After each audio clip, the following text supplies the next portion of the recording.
سلامونه ګرانو کتونکو، امید دی چې ښه به یئ او کوم حالات چې روان دي په ملک کې، خاص کر په خیبر پښتونخوا کې، په هغې باندې به مو ژور نظر وي. د هر چا خپل پوینټ آف ویو دی او په دغه حواله باندې چې کوم زموږ سره معلومات راځي هغه مونږ په دې لار باندې چې د تاسو سره شیر کوو، تاسو ته دررسوو.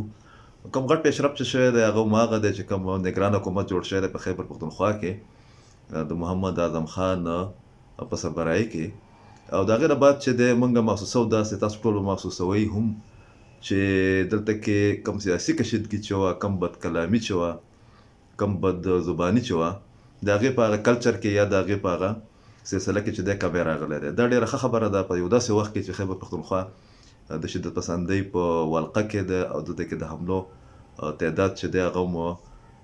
ډېر زیات مونږ وکتو. دغه تیر یو کال چې کله په افغانستان کې یو بدلون راغی، نو دغه سیاسي کشیدګي چې کومه شوې ده، نو خلک دا ویلکم کوي هم او زموږ په معاشرت باندې، زموږ په رویو باندې، زموږ په سماج به د دې ډېر ښه اثرات چې دي هغه به مو مرتب شي. څنګه چې توقع کېده، اعظم خان صاحب هم هغسې بعضې اقدامات او بعضې بیانات چې کوم دي هغه اوچت کړي دي، جاري کړي دي. د مثال په طور تېره ورځ هغې د اولنی کوم میټینګ چې کړی دی د چیف منسټر په حیثیت باندې، نو هغه د سکیورټي متعلقو په هغې کې چې کوم اعلی حکامو، د چیف سیکرټري نه واله، د آی جي نه واله، د لاندې پورې چې کوم متعلقه خلک دي هغه ټول یې کېنولي او د هغې نه بریفینګ واخیستو چې دغه تېر کال کې چې کوم واقعات شوي دي، کومې حملې شوي دي او اوس چې په خیبر پښتونخوا کې کوم د سکیورټي صورتحال دی، د هغې نوعیت څه دی. د هغې نه بعد هغې چې کوم سټیټمنټ جاري شو د سی ایم هاوس نه د وزیر اعلی په بهاف باندې، د هغې نکات چې دي ډېر زیات واضحه دي او دوه درې غټ نکات چې دي د کوم چې صوبې ته ضرورت و د تېر نااهل حکومت د نااهلۍ د وجې نه او د هغو د غفلت او لاتعلقۍ د وجې نه، هم هغه نکات چې دي هغه یې حسب توقع او حسب ضرورت چې دي هغه یې اډرس کړي. د مثال په طور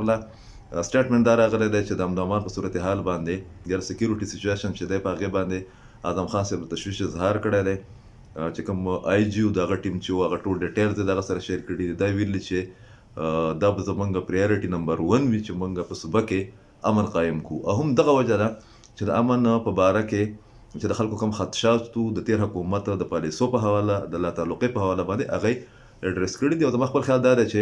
د اعظم خان صاحب او د هغه د ټیم چې کوم ترجیحات وي په هغې کې به دا په اولني نمبر باندې وي. بل یقین دهاني دا ورکړې ده چې پولیس فورس ته چې کوم سهولیات پکار دي د هغې د بجټ یا د هغې د فنډینګ دپاره به او د صوبې چې نور کوم اقتصادي معاملات دي، کوم مسایل دي د تېر حکومت د نااهلۍ د وجې نه، د هغې د اډرس کولو او د هغې د ریزالو کولو دپاره به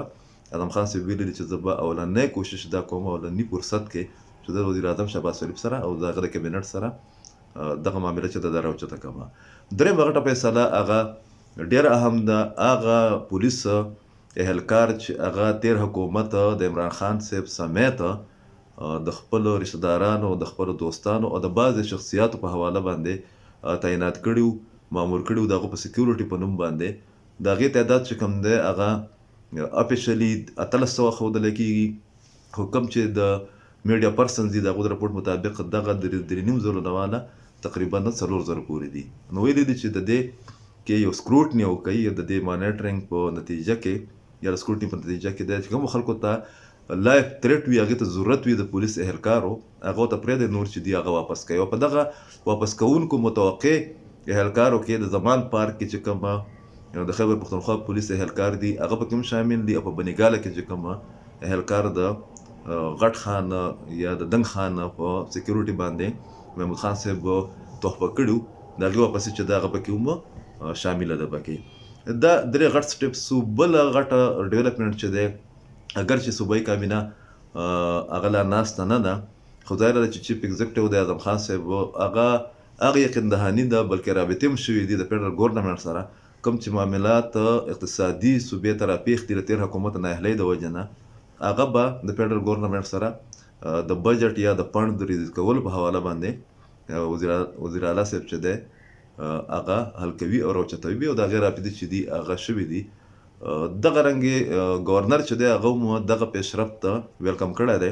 هغه ویلي چې زه او اعظم خان صاحب به مشترکه طور له مونږه د دغه مسلو د حل لپاره چې دی د فیډرل ګورنمنټ سره رابطه کوو او د هغې نه به خپل حق الو.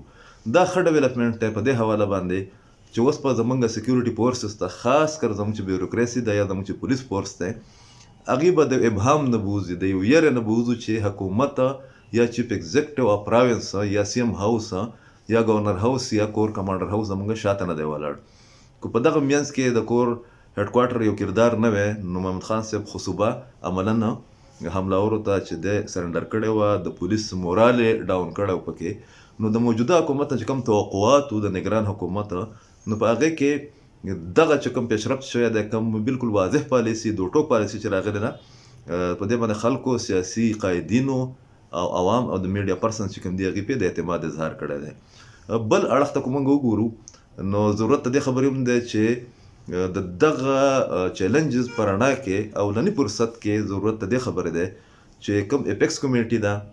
د هغې اجلاس راوغوښتی شي په هغې کې کور هیډ کوارټر په اعتماد کې واخیستی شي د ګورنر هاوس او د سی ایم هاوس او د کور هیډ کوارټر چې کوم یو کوارډینیشن وي هغه دې بحال کړی شي ځکه چې تقریبا یو نیم کال کېږي چې د کور د اپیکس کمیټۍ اجلاس چې کوم دی هغه نه دی راغوښتی شوی. خو دا درې واړه د طاقت مراکز چې دي یا ډیسیژن میکرز چې کوم دي دا په یو ځای کې کینی بیوروکراسي ورسره کینی او دغه چې کوم چیلنجز راپېښ دي د دې به ډېر ښه نتایج چې دي هغه به مخې ته راشي. بل دا خبره هم کېږي چې